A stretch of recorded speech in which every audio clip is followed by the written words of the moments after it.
Independence day August 15 అంటే చిన్నప్పుడు పెద్దగా తెలిసేది కాదండి.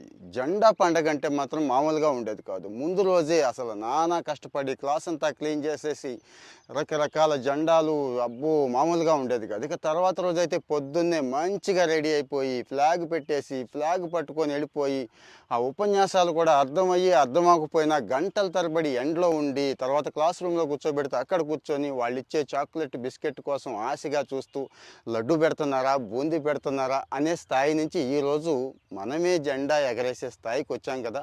మరి నిజమైన స్వాతంత్రం అంటే ఏంటి? రియల్ ఇండిపెండెన్స్ అంటే ఏంటండి?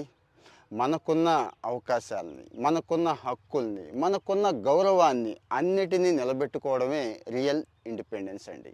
మరి ఇవి నిలబెట్టుకోవడం ఎలా? ఎవడో ఇస్తాడా మనకి స్వాతంత్రం?